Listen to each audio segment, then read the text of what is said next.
Hello, everyone, and welcome to a brand new episode of Constructed Criticism. I'm your host, Easy, and I'm joined by my co-hosts. A man who somehow has the reddest beard on this podcast, which doesn't seem possible, Mason Clark. I'm a redhead. I'm a red beard. No, you don't. I do. I actually do have a red beard. I mean, not compared to you, but I do, in fact, have a red beard, Mason. You have an orange beard. It's got a little blonde in it. There's blonde and brown in it. It's actually why it's orange. Fun fact. And don't talk colors to me. I can't speak colors. I can't do math. Math's for blockers. And we are also joined by none other than the third member of the San Diego CC crew, Abe Stein. You know, I have some red in my beard too. I just wanted to say that. I know that I'm really trying to dodge the acceptance of the fact that I did indeed win an RCQ over the weekend, after losing a bunch of finals matches and talking about it for the last couple of weeks. But yeah, figured I'd join in the beard conversation that maybe me and Spencer combined. No, definitely not. My beard is so much redder than yours. I have a question. Do you have red hair, Abe? Do you dye your hair? No, I don't. I just wear a red beanie. Okay. All right. That's not what the show's. That's not what the show is about. We're done talking about beards and hair. If you want to decide, what it's, if you want to see all this, I feel like Mason cheats though because he wears a lot of yellow to emphasize the red of his beard. But if you want to talk about style, you'll never grow a style, Mason. Just like our next segment, always improving. Always improving is the point of the show. We want to be doing what we can every week to be improving. I want to go first. This has been a pretty huge week for me. Besides, if you're watching the video podcast, me making Mason not be able to breathe through my seamless transitions. It was a great transition. It was really good. I also just like, whoo. It's been a hard week for me from like a personal level, from like understanding myself level, and it made my depression really bad. For those who don't know, I have a diagnosis so long I'm not going to look it up and say it on this podcast, but things were not going well for me mentally, and I decided Saturday night to take an end to that and to make Sunday really meaningful.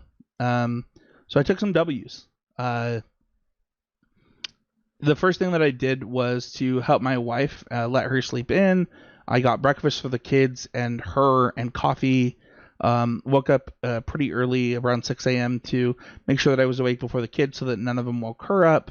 And then kind of took some time to like look at deck lists, do different things that would make me happy in that time. And it's so funny. We'll get into this later, but the importance of like, I'm the type of person that's really empathetic, so like making my wife happy and giving her opportunities makes me really happy, which makes things like Magic a lot easier for me.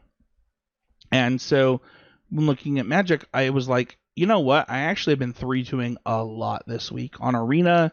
I even played some Magic Online where I lost to Andy in pathetic effort that you can watch on the YouTube channel. Not that matchup is good. I'd be the first to admit that I was wrong there. But what matchup? No, I'm just kidding. No, it was Phoenix versus Mono Blue. I mean, I think I said in the video that like I expected to lose, but I think that just this last week there was so much going on in my head that taking the opportunity to kind of do different things was really important. So, one of the things that I've talked about on the show is how important like deck selection is for me and like how being happy is important to me. And last night, the GOAT, that's right, I said the GOAT of Melee, HBox posted a video where he did an interview where he talked about how important happiness was for him. And for those who know, like the last X years of my life, I've been chasing money to support my family. I've been chasing a lot of different things. And HBox made this comment about wealth and about like wealth and time, wealth and happiness, wealth and friends, wealth and monetary value, and the 5 ways of wealth. And one of the things that was really interesting to me is that when I play my best Magic, I feel some of those things. I took a job a few years ago where I worked for a company that helped children, and I thought that that would bring me the most happiness possible. I am a very empathetic and altruistic person. I thought it was going to be my dream job. Like, I literally get to do what I do for a living, and it helps save kids' lives.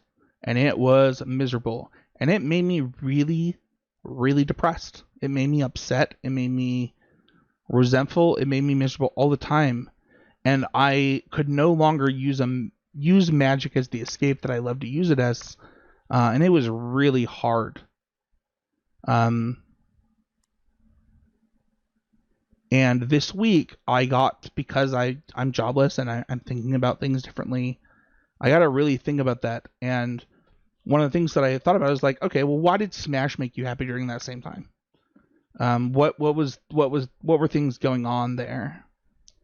And I was thinking about this while playing Smash, and I realized that I was 7-0 on ladder. And for those who don't know me, I hate ladder play. Like, I hated on Arena. It was like, until they introduced like these new leagues, I hated Arena.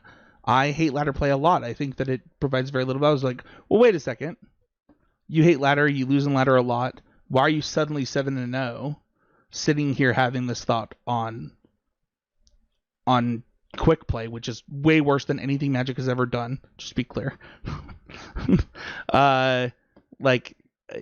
And it was because I was able to break things down into micro problems and do the things that I liked that night. And I actually approached Magic that way today. And I found some real happiness playing Magic, playing multiple decks. And I think that the summation and the culmination of everything I'm saying here is that I always recommend this book called Managing Oneself. It's like a Harvard business review book. But I was not preaching what I meant and like what I believed in. I was not doing a good job of managing myself and understanding, like, taking mental inventory of what was making me happy, what were the things that I liked about Magic versus just winning. What were the things that I liked about the things that I was doing? And today I had a ton of fun playing Magic. And one of the things that I liked about that RCQ that I just won wasn't even the winning, it was breaking things down into individual problems and an understanding of things. And I don't know, it was specifically today, at the day of recording, was a pretty big day for me in Magic in how I'm going to approach things moving forward to be not only like a better Magic player, but like a better content producer. Awesome. That's great. That is some big picture stuff and some big kind of like core concepts, and something's a lot heavier than sometimes always improving is about. But these things are part of it too. So thank you for opening up and sharing that with us. Thanks, Mason. You're actually up next, unless Abe has anything to add.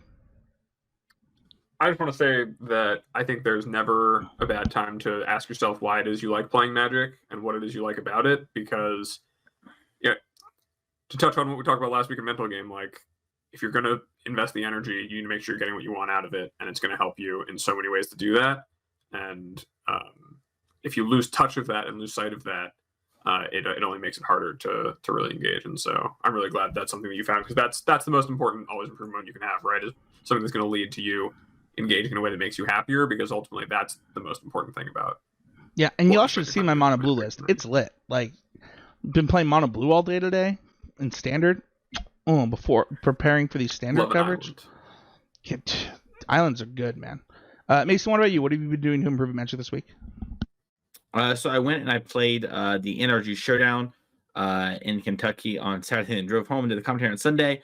But we talked about a little bit last week about how I was trying to play Hammer Time and get ready for it.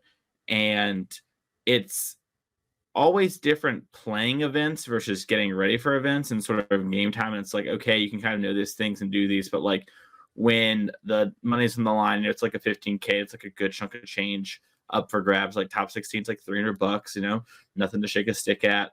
And a lot more if you top eight, along with just like if you top eight and won, you got into their players championship at the end of the year, which, you know, like would be a really cool thing to spike. So like it really mattered. And I was really happy with my play outside of everything except for one specific game where I think I really mismanaged that game. But that was game 2, and I got back together in game 3 and put myself in a good spot. And I was just really happy with how much I had learned about Hammer in just sort of the 2 weeks and the 2.5 weeks there, and have it realized and put into practice, and just sort of things like getting really good at, I can afford to just not even expose 8 here and sort of hold the whole combo in hand and just develop a board. And eventually my opponent's going to feel safe, and then I can unload my deck so cheap. And part of that is in part due to Abe suggesting to play another land and just having like a lot of mana at all times to be able to do things. And also just a better understanding of like, oh, it is good to like go aid Memnite and then hammer it on 2. Like that is strong. But sometimes it's better just to put some things in play and hold the aid and wait for the hammer to come along and then expose everything outside of stuff, even like prismatic ending, etc. they might do. And sometimes in matchups where maybe you would think that you just want to make sure you're set up for hammer immediately, it's better to get them to expose themselves to getting hammered. So just things like that, but a bunch of other small micro things. But yeah, I was just really happy with the play of Hammer, and I definitely have a long way to go on Hammer by all means. But it was looking at where I was, I guess, right before Thanksgiving when I bought the deck to now. So that's about 3 weeks. I was really happy with how much I've improved with the time I was able to put into it. And I'm happy with the whole process, everything. And I'm probably going to keep playing it at least until the new year. And it's been really fun. And the active improvement's been good. So. I thought that your notes there were just really valuable. I hope that people who are interested in the deck listen to it. Abe, what about you? Yeah, so as Mason said, we actually talked about Hammer Time a lot. I wound up playing, and we said in the upcoming episode, I played an RCQ that was, I said on Twitter it was about 90 people. There were 90 people who were registered, but then a bunch of them dropped or didn't show up on the day of. And it was actually only 75 people, but it was a 75-person one-slot RCQ that I won with Hammer Time.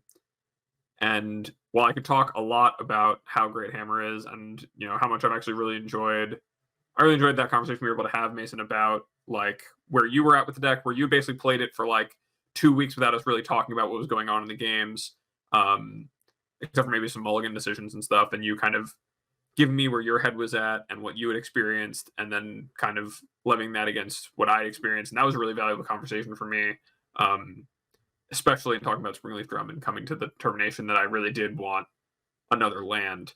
And yeah, like seeing you have a really good run, playing 73 the same 75 that I played at this RCQ was really great. But at the RCQ, where I really realized kind of just a bigger improvement that I need to make, because it almost cost me the tournament a couple times over the course of the day. I started with my back against the wall, losing to Yawgmoth in the first round, and then I found myself in the last 2 rounds before I'd be able to draw in a top 8 down the stretch, playing against Breach and playing against Burn. And in both of these games, I was like, I had reached what I consider to be the end game for Hammer, where I either am playing out the last turn where either my opponent is dying or they're going to be put in a position where they can no longer win, or it's the last point where I get to really make a decision that impacts things. And I'm going to have my one hammered creature, and I'm going to be attacking with it every turn, and this is going to be what ends the game in 2 turns, depending on what they draw, or like we're probably done here. And I found myself making the same kind of mistakes that I've made in the past, where I'll think through something, not think it all the way through, and then give my opponent an opportunity to punish me with like an extra turn that I'm giving them, that I'm leaking in my game. And what I started to do this weekend was that after it happened against Breach and against Burn, where I changed off of a line that was a deterministic winning line against my opponent's 1 card in hand to a line that wound up giving them a chance to draw exactly Boros Charm off the top to go to game 3, was to start defining these as endgame mistakes. And for me, the concept of an endgame mistake now is where I believe that I have, right, I'm just executing an end game like you would in chess, right? In chess, the game gets down to so many points that have so few pieces that everything is actually pretty rote. There's a way you can memorize every way that you play out the end of the game from a certain point, and it's deterministic who wins as long as you do it correctly, responding to however your opponent decides to make their like two choices they can make. And what I need to stop doing wrong, and something I've realized, is when I've reached an end game, I need to change the way that I'm processing my incoming information, because it doesn't matter what I draw for turn. If drawing for turn the hammer that means I can close the game is the deterministic play, right? And every time it's easy and it's not, a complicated line, I would just cast it, put it on the thing, they take 10, they die.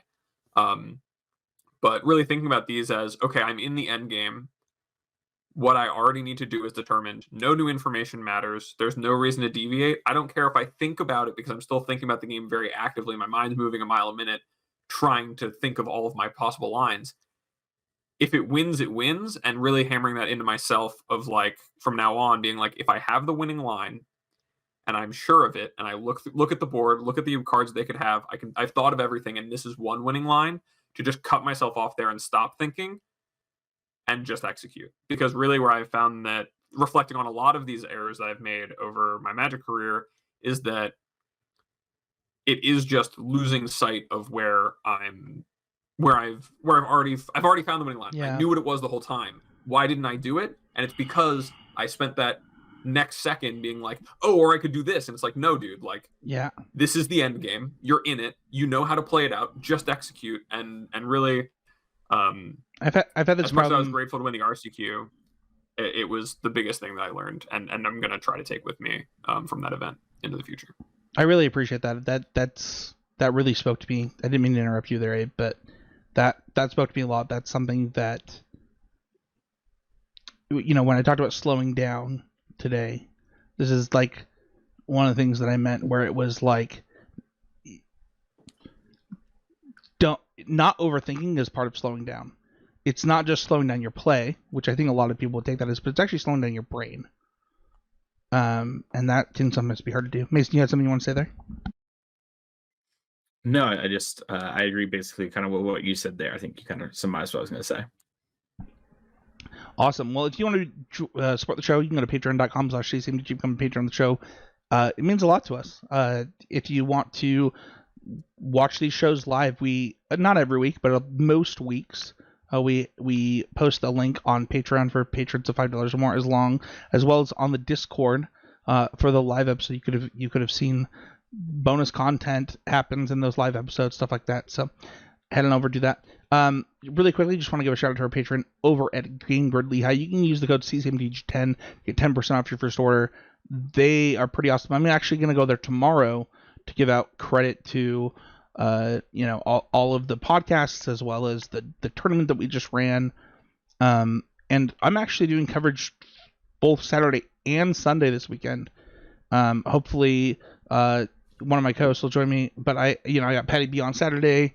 There's a ton of things in the He's a Game Media Discord, our parent Discord. People are flying out to these 2Ks, just double slot 2Ks, 2Ks guaranteed with flight and hotel to first place. It's fun. It's a good time, and I'm just really glad we have a sponsor like that. Like, not only do they ship nationwide for their cards, but they're the place to support competitive Magic, like in this side of the U.S. It's really cool. That's gonna do it. I'm gonna pop it over to Mason. As Mason, you're gonna introduce our guest.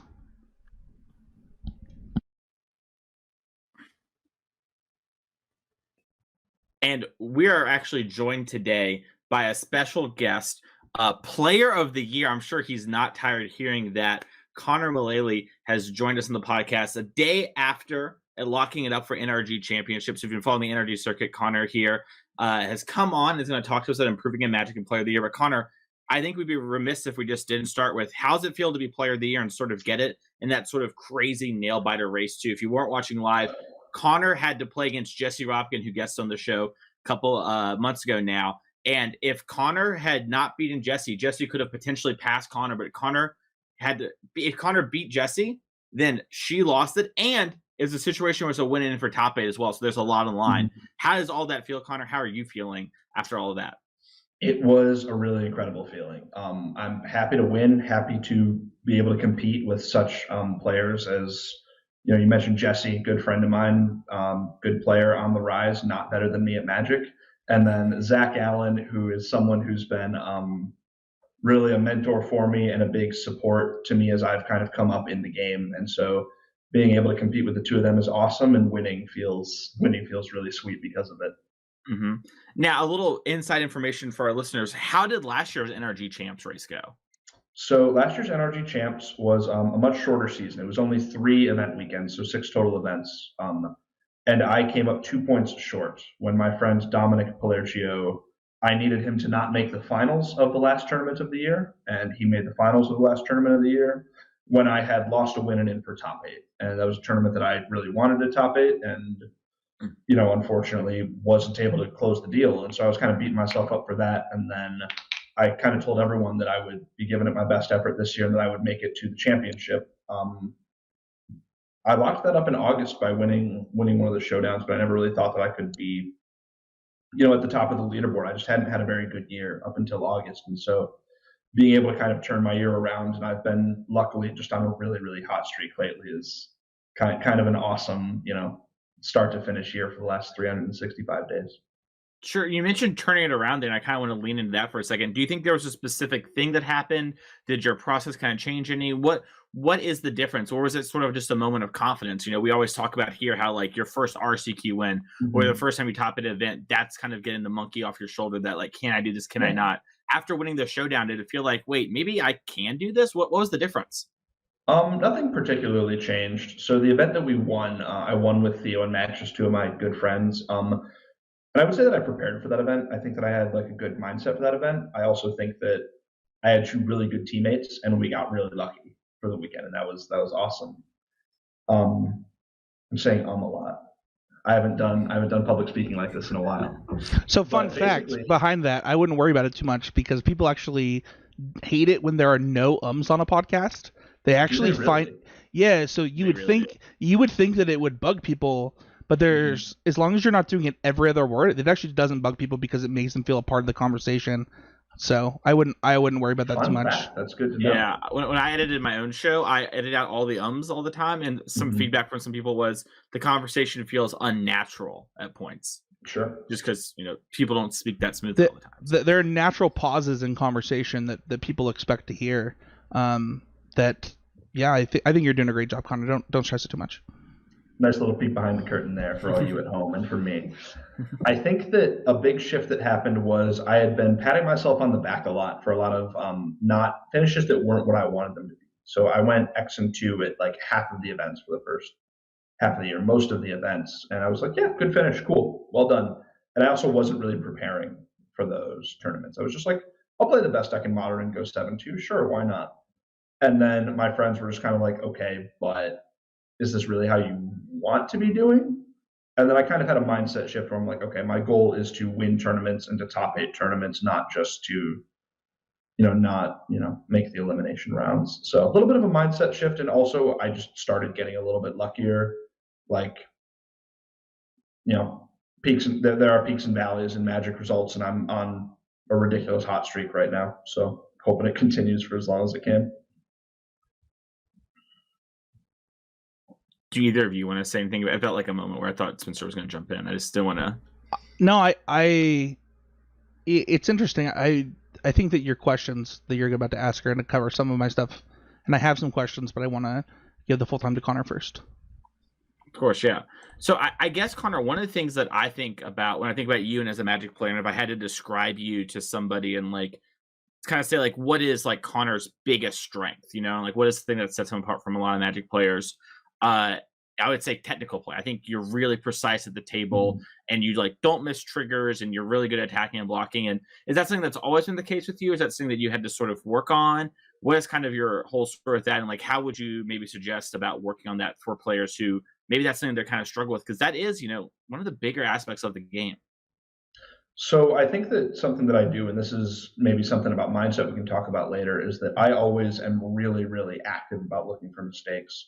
And some of that came from some not good places, I'll be honest with you. Like I've definitely been way too hard on myself and called myself some pretty horrible things for, simple mistakes that just happen. It took me a long time to internalize that they're just part of the process.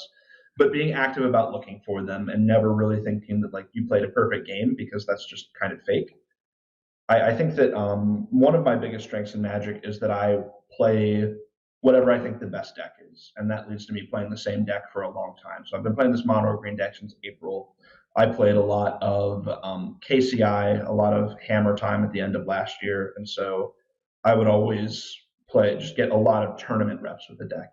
I think there's a difference between playing a deck in leagues to get ready or playing a deck in FNMs to get ready versus playing a deck in tournaments. And so I think that consistency and kind of taking the time to really learn something deeply was a big help for me as well. Mm-hmm. When you talk about the difference in tournaments, that might be something that for some listeners, it's hard to think about too with how big Magic is. But there's this whole new age of like arena Zoomers who are starting to step into Pioneer and Modern as things are starting to open up as COVID regulations and we settle in. What is sort of that difference, and how would you describe that to someone out there that you can sort of tell once you've done it? How would you describe that? I think the difference is kind of all mental for me. So I've got my setup here in my living room where I've got my laptop here and a monitor connected to it. And so when I'm playing Magic Online or when I'm playing Arena, Twitter's open, YouTube's open. And I know that it shouldn't be, but it's really hard to turn that stuff off because it's addicting. And so I think in a tournament where you're just able to be in the zone and focus and really have all your attention just devoted to this one thing means that you're much more able to notice mistakes and you're much more able to like think about the things that you need to be thinking about. So honestly, really just an issue of focus for me. I want to highlight this a lot.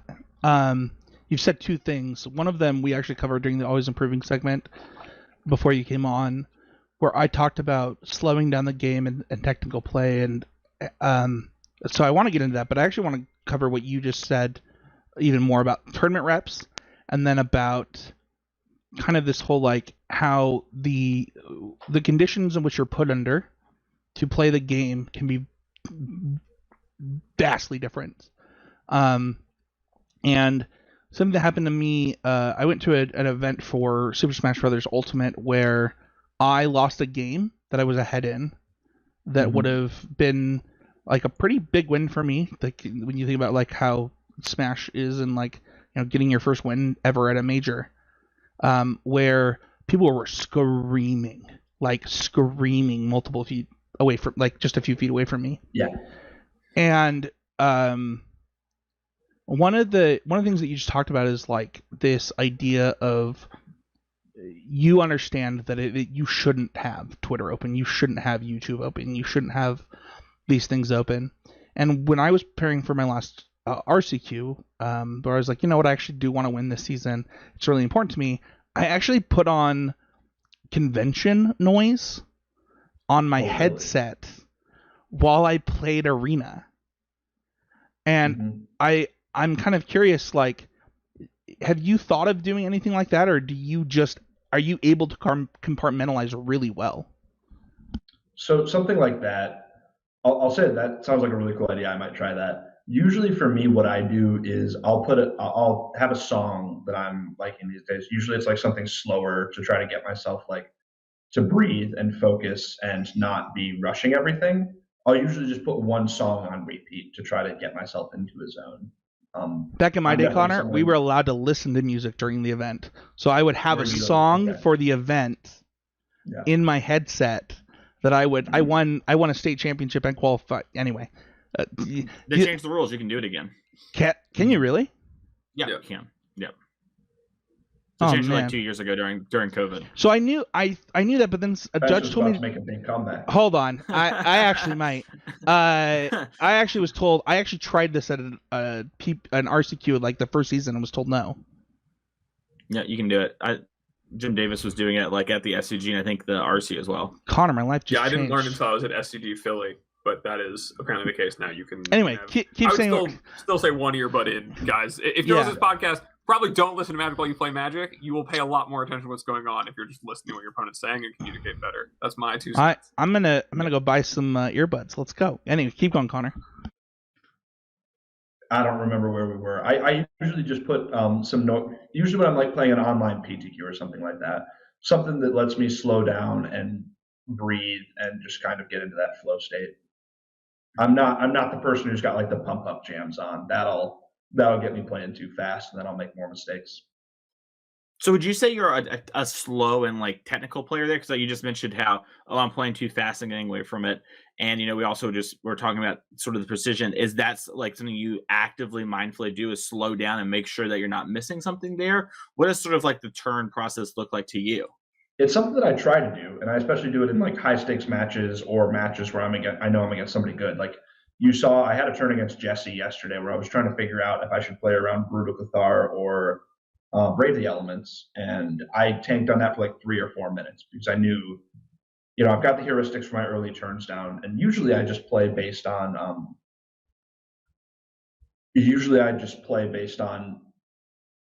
I won't call it like instinct, but I've played enough of the games by the time I get to the tournament that I just kind of do, which I don't think is a good habit for me. So I think that when I am actively trying to play well, I like to slow down. I like to think through everything. Yeah. Mm-hmm.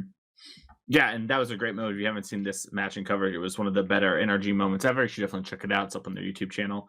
But for technical play too, I know I keep harping on it, but I think it's like such a huge part of the game. I'm curious, do you sort of agree with the assessment here that we're kind of laying out? Like, how important do you think technical play is to actually playing Magic? Because I feel like in Magic content, there's so much stuff about like, the theory and deck selection and the way to your mindfulness, and we even did an episode on like mindset last week.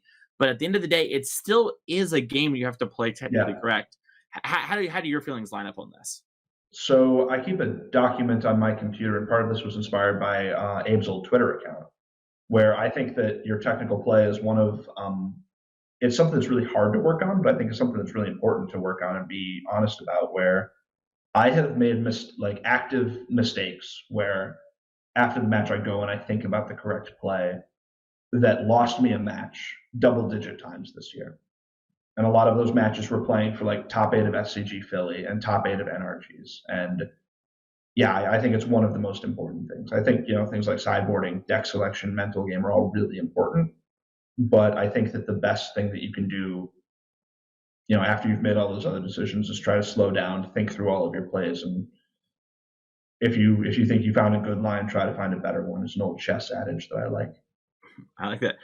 So I guess my last big question on this, and I'll open up to Abe and Spencer, is so you mentioned like, you found the good line, find the better line, and sort of that sort of improvement thing. But how would you suggest someone who is listening to this and is like, I love what Connor's saying, it makes total sense, but how do I implement it into my game and my experience? Do you have any sort of tips? I know it's a very big question I just asked you. Yeah. So this is one that I recommend. I feel a little hypocritical because I don't do this as much as I should. If you play on Magic Online or if you play on Arena, recording your matches and going back and watching them and asking yourself if you would make the same play, I think is a really good one. And then if you're playing online, or even if you're playing like at the store at a PTQ or something like that, or RCQ, I guess now, I think that just like having a friend watch and having them like ask after the match, like, hey, why'd you do that? Why are you thinking that way? I think that getting other people's opinions and seeing what they think games are about, and then letting them force you to explain your reasoning for things can be something that's really good. Can I add to this? Is that okay, Connor? Please. So for one, I think that understanding how you take feedback and stuff is really important in this context. Like, I'm the type of person that after a match would immediately want someone to be like, hey, what were you thinking during this turn? But I have teammates that like actually at the end of the event would rather me have like a page of notes written down where we talk about things. And so understanding where you're at and like how you can do this with your testing partners is like, it's how all of us improved. And then also managing within yourself and with those around you, like how those type of interactions need to go to not just maximize for you, right? You don't be like, oh, your friend can't handle it when you ask them a question right after a match. It's like, well, that's their prerogative. Like, they're trying to stay in flow state, and So it's easier if we have the conversation later. And it's better for me because I'll get the most out of them and they'll get the most out of me. And the same is true in reverse. Like, I'd rather you immediately tell me I made a misplay. Like, I want to know right away so that it can be top of mind for me. And I think that the advice Connor just gave is like why those, I don't know, whether it's 3 people or whether it's 8 people that you like trust in Magic that go to events with you is so important. Connor, Abe, I'm sorry, Abe, Spencer, do you two have any questions? We do have some questions from the patrons that I want to ask Connor here, and they relate to some of the stuff we already talked about. But I wanted to give you two a moment in case anything you want to talk about with Connor to bring up now. Yeah, I just wanted to say that, you talked about, if we can circle back to really just your process really includes for you identifying the best deck, and then playing it a ton. Like you said, played Hammer when it was like towards best, great choice. I remember actually spending some time in Discord calls, like watching you play some Hammer Mirrors and stuff in leagues, and you've when I see your process happen, as someone who's in the same circles as you, I really feel like you do a lot to get the touch. And I think you're actually one of the more successful touch players I know. When I talk about touch, it's like the idea of some people are players who learn more by playing the games and really seeing all the scenarios. And I think that really speaks to what you said about tournament practice, where like you get the experience playing the matches in tournaments. That's the place where you're going to be playing the most focused and with the most on the line. You're going to be the most invested. That all of that's really important to you. And then there are players who, more like myself, can be more theory players and really don't use as much touch in their process. What would you say is probably your biggest tip to someone who feels like they learn more from those games in order to get more of those touch tournament reps without being someone who like has access to, like, maybe they can't play the Magic Online prelims in their schedule, but they want to like emulate that feeling of really playing for something and really making sure that they're getting the most out of the games they are playing? Absolutely. And when I talk about leagues and playing on the arena ladder and stuff, I don't mean to disparage that at all, because I think that being able to play matches on your schedule is awesome. I think that the biggest thing is just making sure that you are playing Magic and you are only playing Magic. Having a moment where you only play Magic. Like, I've definitely had times where I played 4 or 5 leagues a day, and I'm learning a ton from that. But those times are always when I am playing a game, I'm focused on it. And so whether that be I'm in a Discord call with somebody and we are two-headed giant, like talking about all of the decisions, or I just have my second monitor off, I think that the big goal should just be to play some Magic every day or every week where that is all you're doing and you're being deliberately like thinking about what you're trying to do. If you focus better when you're playing for high stakes like I do, that's wonderful. If you focus better playing, for your $10 entry fee or for a mythic spot on the ladder, I think that's wonderful too. But just making sure that you can really dial in, I think is the best thing. Absolutely, yeah. And I think that something that I feel, especially when it comes to like Magic podcasts, is that they kind of skew towards, when you have a really good conversation with a player and really get to learn a lot from them, usually it tends to be towards players who are more theory-based. Like, I know I'm very theory-based. I know Mason's very theory-based. And, Spencer also has a really, really great grasp of Magic theory. But getting a chance to talk to a touch player, I feel like for a lot of listeners who might also learn that way and really get to hear about their process is really great. So thank you so much for sharing that. Absolutely. I have a couple things I want to say. First of all, I don't know if it's been said on the podcast yet, but congrats, man. Thank you. Like, actually, legitimately, can I ask, like, has it sunk in yet? Like, obviously, we were talking to you on Monday. It probably hasn't, but, like, did it? Nothing really feels different. So I've been thinking about this ever since me and Adam and Raja won the finals of Fort Wayne. I wasn't initially planning to play the last tournament, the Mundelein tournament, but and then Jesse was too good.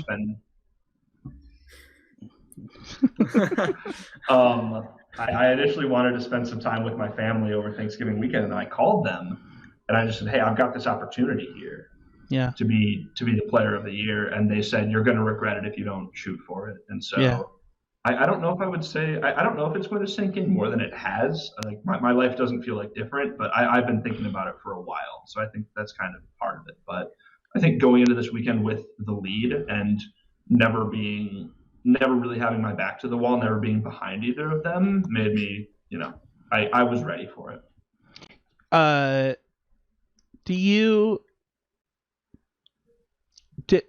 When you think, I'm gonna ask a really weird abstract question right now, Connor, but you think about 5 years from now, will this be? Do you want this to be a moment of do you want this to be your peak, or do you want this to be your springboard?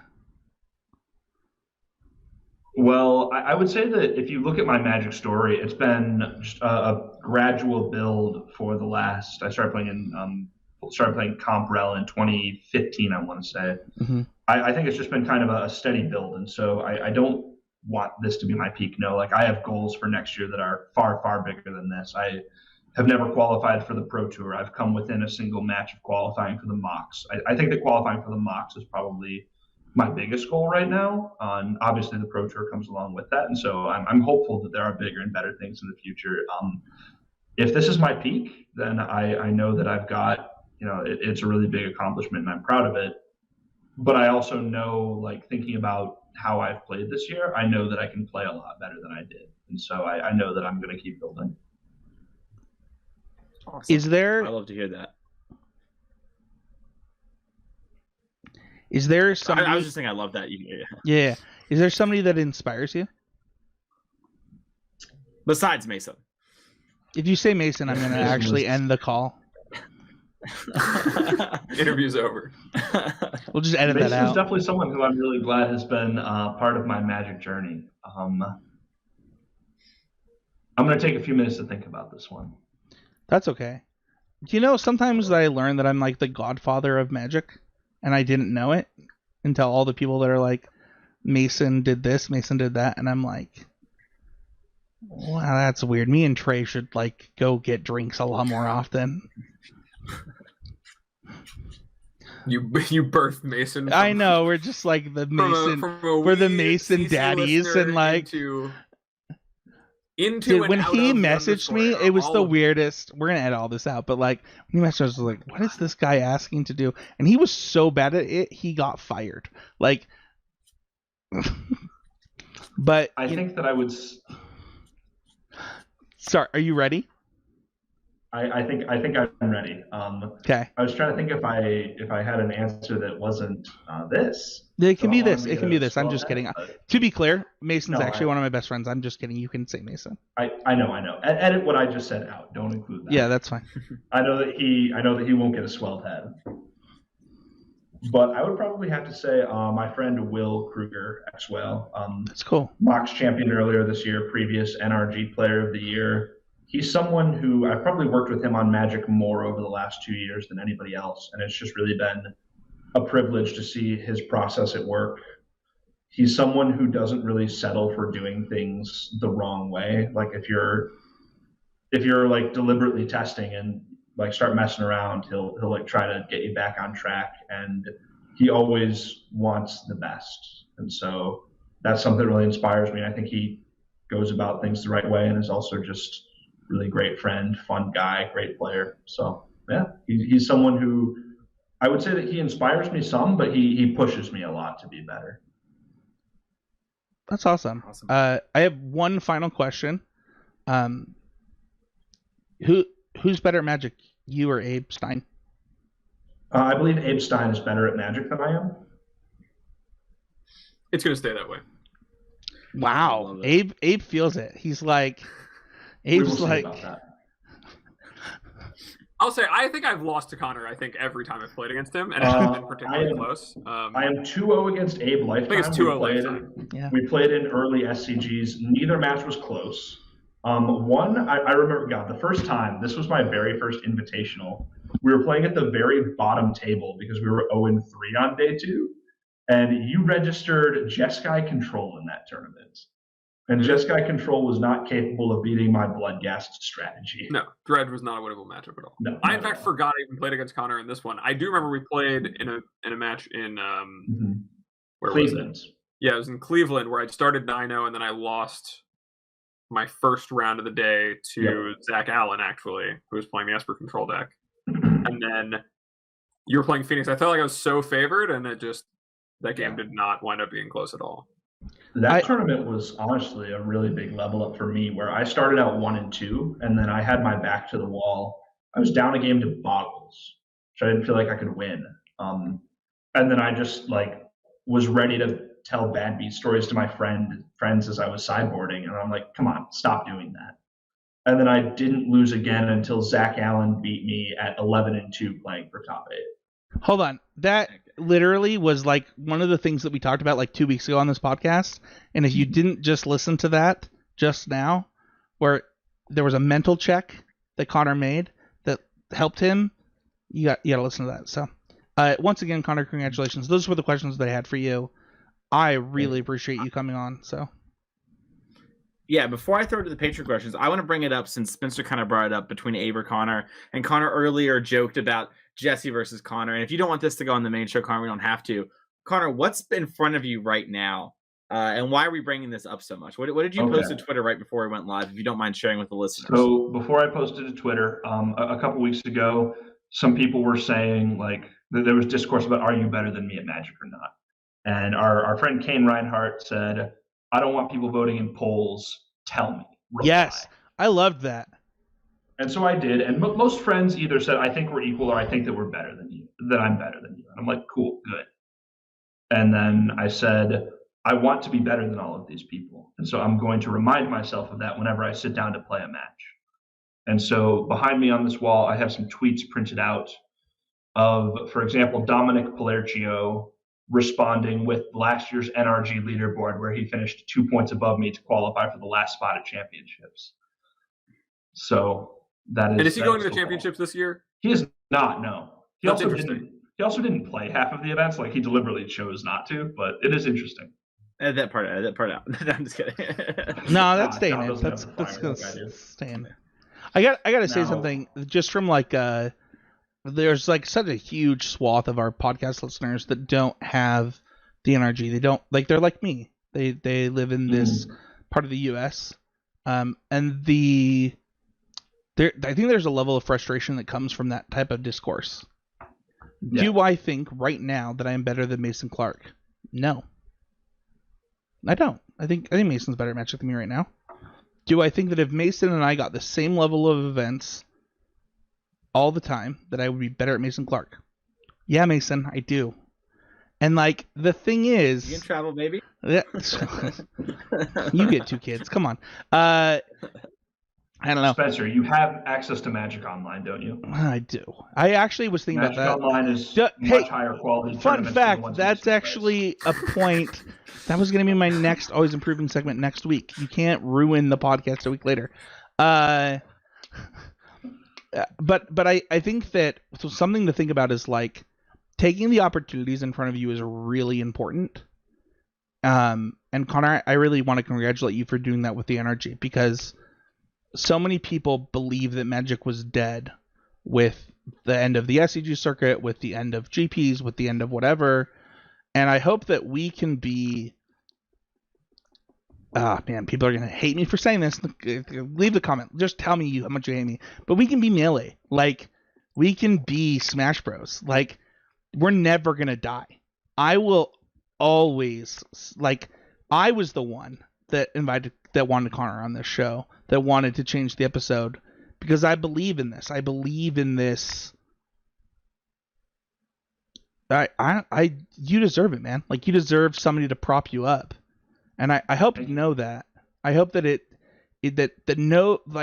you're gonna get some comment about how Magic is dead, and your accomplishment is diminished, and just tell them to shut up, or don't tell them. Actually, don't do that. But just know that the people that are in the know that you crushed it. If those people want to say something to me, let them say it. I did this for me. I did it because I thought it would make me happy, and it is. And if other people are happy for me, I really appreciate that. If other people think, it's just NRGs, cool, screw you, come out here and do it. But I did it for me. Awesome. So for our patrons, Mikey asks, what was the biggest obstacle you had to overcome Magic-wise this year? Magic wise. Was it Jesse? Because I feel like there's like a theme that it was Jesse. I'm 2-1 on the year against Jesse. Okay, do you really want me to get into this? I don't know. I don't know if it'll make the episode, but I feel like I'm missing a joke between the three of you, and I don't like it. So Jesse and I have been trading barbs a lot of different places today. She's like, we've been texting. She's been like tweeting at me, stuff like that. Where there's been this is not making the episode, by the way, because just to be transparent. But you can finish for the patrons that watch it post. Okay. Jesse thinks that she's better at Magic than me, or thinks that we are the same at Magic, is what she said 2 weeks ago. And I think that Jesse is very, very good. And I think that her ceiling is very high. Yeah. I think that she does not have the experience playing Magic Online tournaments or large 2-day events yet. Sure. Because I think that those events are significantly harder than NRGs. I think that she would have success in those places, but does still have a ways to go. Is that the whole bit? The whole bit is that. The whole bit is that they're friends and they're both in the running for this thing. I love it. There's a differing opinion of who's better. Yeah, and who cares, right? Like, it doesn't actually matter. I feel that, man. Yesterday, like Mason, I played better. Tomorrow, she might play better. I don't get to be red beard guy because of Mason, so I feel this. I get it. It's understandable. Yeah. No, there's no like joke there or anything. What is the biggest obstacle? Really, just so that it's easier to edit. Okay. This is something that I'll need to think about. That's okay. Take a second.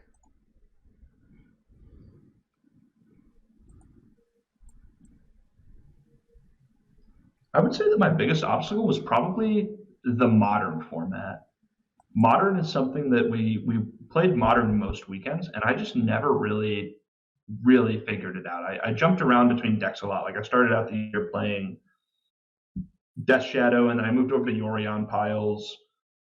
And then by the end, I was playing like some Hammer, some Breach. I just never really found like the deck I completely clicked with. The deck that I enjoyed the most, Underworld Breach, is just obscenely difficult to play, and I was messing up most of my games with it, and so I put it down for the last event. And so I think that Modern was just, during the Yorion days, I really didn't enjoy the gameplay, and so it was like difficult to prepare. Whereas Pioneer, I think, is awful gameplay right now, but I enjoy it a lot. Like, I just enjoy playing mono green, even though I recognize that it is objectively terrible Magic. I think just finding my niche there. How do you approach that? Like, Modern's your biggest weakness because you're not finding your footing, but like, what do you do there?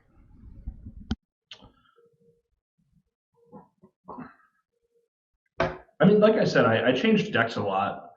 Like, if I felt like one deck wasn't particularly good, I just kind of moved on to the next one. Sometimes that was because something got banned. In the case of Luris and Yorion.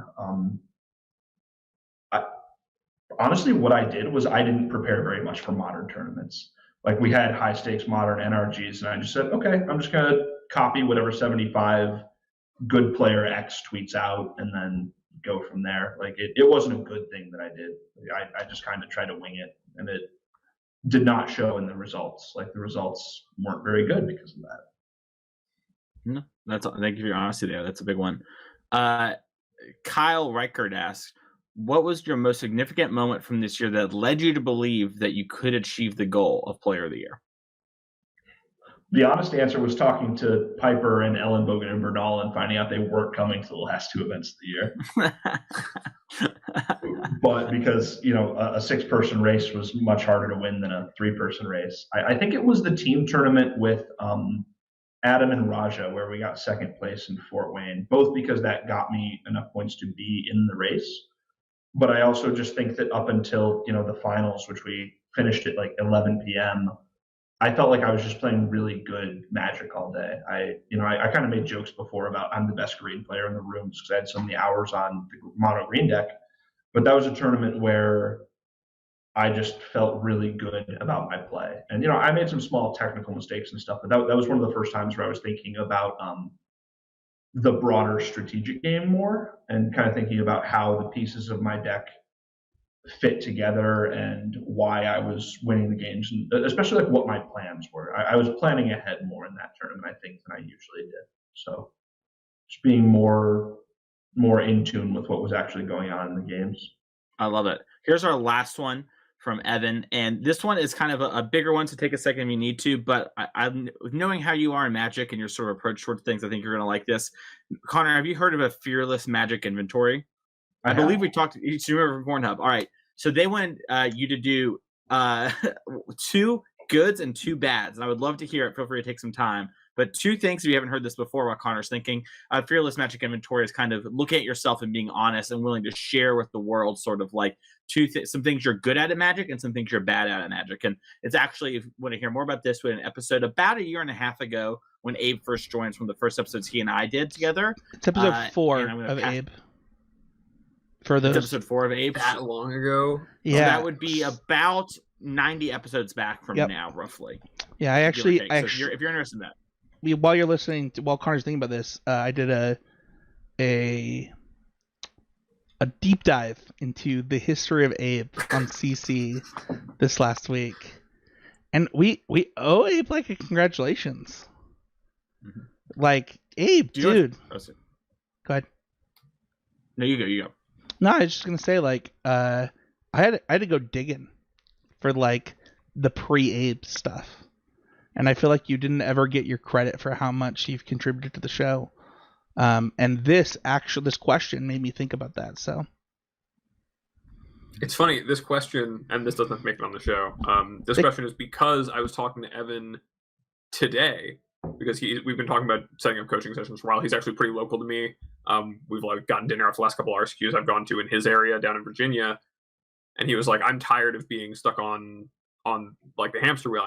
I feel like I'm in a place where I care about the results, and I don't like that I'm not getting them, and I don't like that I care about the play, but I can't get there. I don't know what I'm doing wrong." And I was like, "Dude, like this is where you should start so that we can have a productive session and like really get at it." So I think he's been thinking about it a lot, and so I was really, really happy to see him ask this question, because I think it's one that every Magic player should ask themselves from time to time. And I know that also behind the curtain, Mason asked me. He told me he actually went back and looked at his from when we did that episode, and was like, "I feel like I've been crushing it." And I went back and looked at mine, and I was like, "I think I've really crushed it on like 5 or 6 of the 15 or 17 things that I had in my things." I'll put that episode. I'll put that episode in the show notes just so that people can listen to it.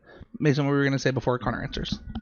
Yeah, what's funny is I was driving to work this morning, and I couldn't remember what the word for this thing was called, but I just randomly remembered before I even had put out the tweet, or the Discord message, like, "Hey, Connor's coming on," or whatever. And I was like, what's that thing where we listed the stuff with Abe? Because I know I saved it in my Google Drive as what it's called, but I have no idea. And I was like, I'll talk to Abe about time when we record the episode. And it just popped up, and I was like, oh, that's it. But yeah, Connor, do you have your answer? I do, or at least the start of one. So I first learned and did my first Fearless Magical Inventory. I was probably 15 years old. It was probably the summer of 2014, because I had just learned what the Pro Tour was. And I was trying to top 8 and get store credit for my first FNM. Like, I was just going 2-2 at FNM every week, and I really wanted to do better.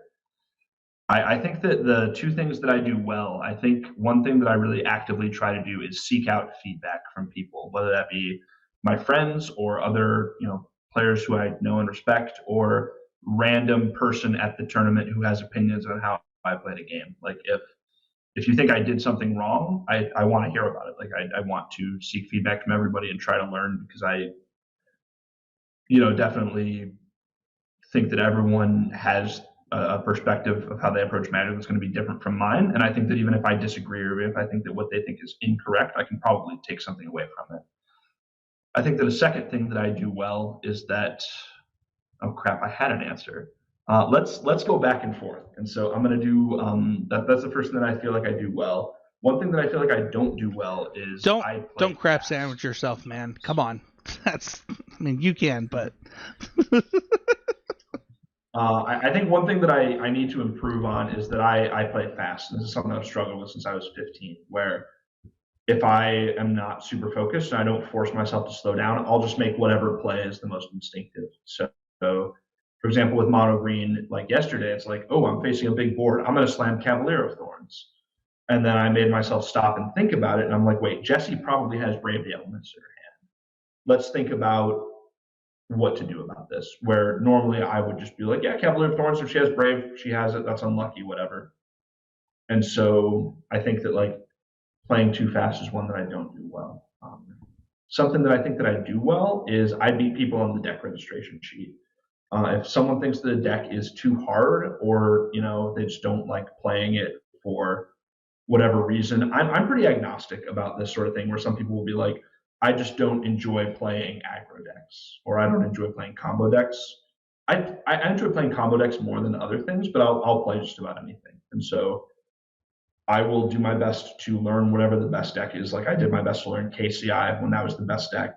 I obviously love Hogak when that was the best thing to be doing in Modern. And so I think that just playing better decks than other people and not having to outplay people because my deck is just really powerful is something that I started posting a lot more results when I did that. And then something that, this is related to all of the others, that was a really big struggle for me, especially this year, was that I really beat myself up badly for mistakes that I was making, to the point where like I would write them down and I would go back and obsess over them and think that like they defined my worth as a person or whatever. And I realized that that was just not true, and that, well, basically I realized that even if I do think that's true, I need to act as if it's not true, because I'm not going to stop making mistakes. I'm not smart enough for that. And if I try to stop making mistakes, what's going to happen is I'm going to stop looking for them. And I think it's always important to look for them, but not beat yourself up about them. So that realization came after I played probably the worst match I played all year.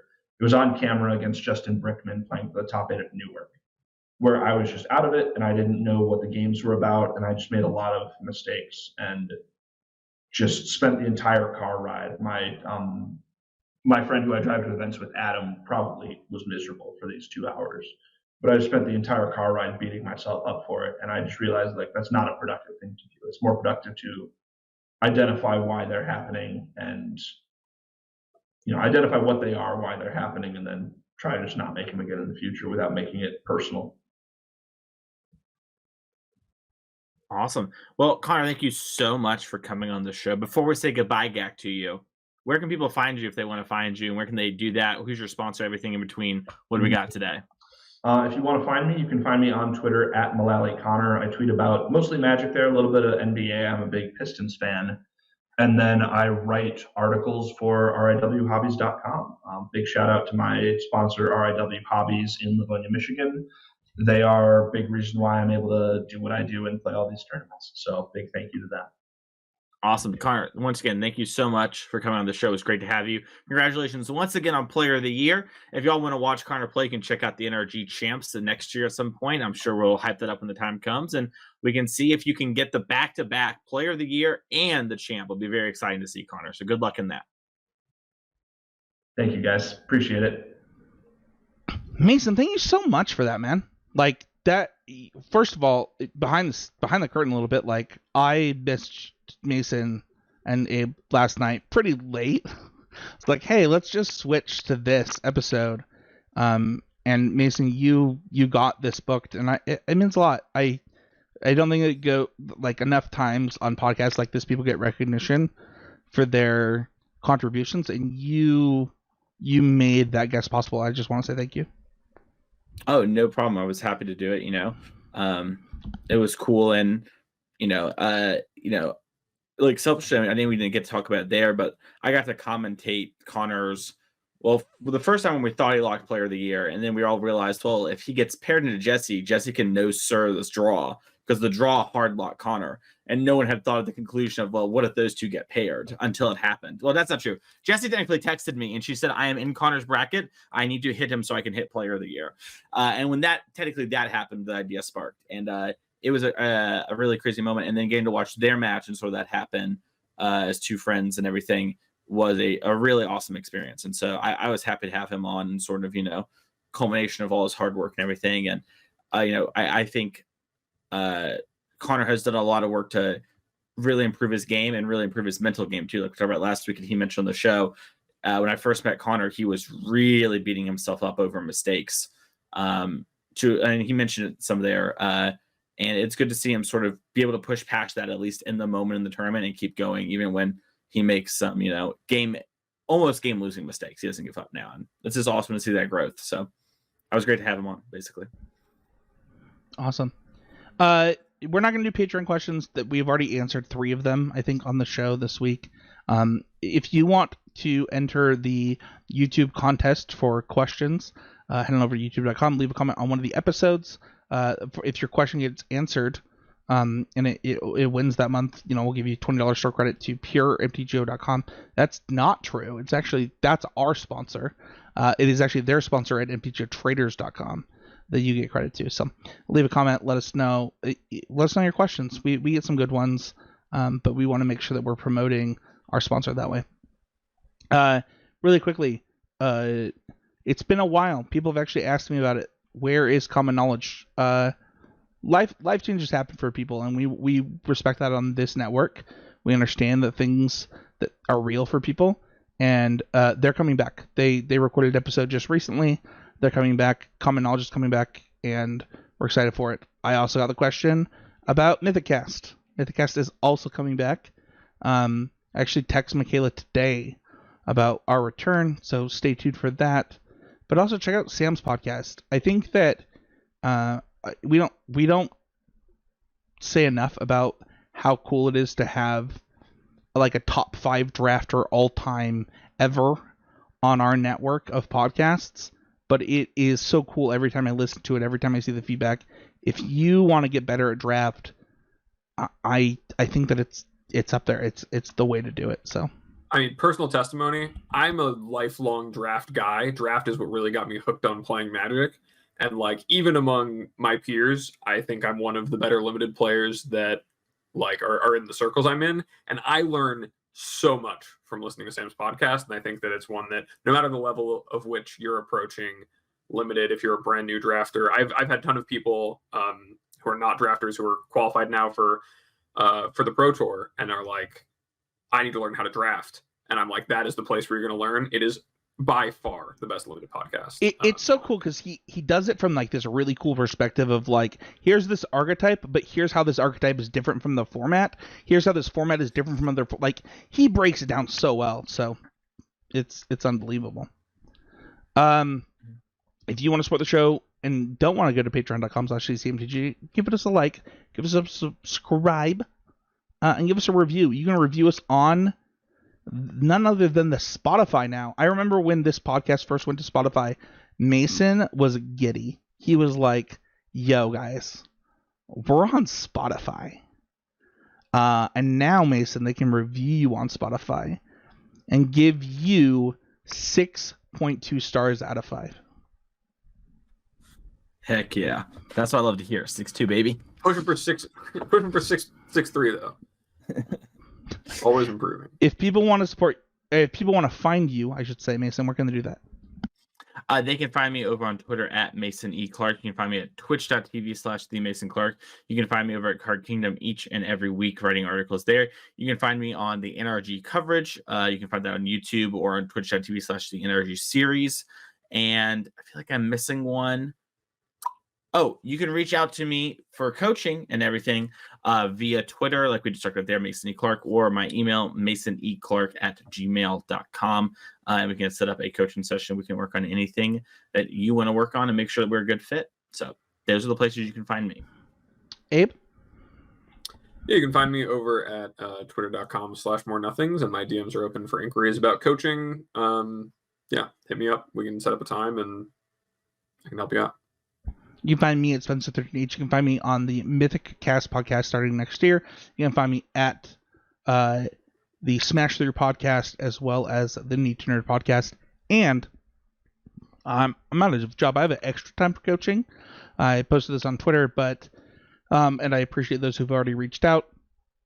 My goal is to help people qualify for the Pro Tour, cash their larger events, whether that be NRG or SCG. Or understand Magic Theory. So if you're listening to this podcast, you're like, oh, some of this stuff went over my head. I feel like I am actually a pretty good fit for helping you understand the things that are said on this type of podcast. You know, I have helped people qualify for the Pro Tour in the past. I've helped people cash their events. So, you know, I have history of this. So thank you everybody so much for listening. Go ahead and make some. Oh, I meant to do something, and I'm so sorry to end it here. I wanted to give a shout out to one of our listeners, someone already coaching with, Samantha Murphy.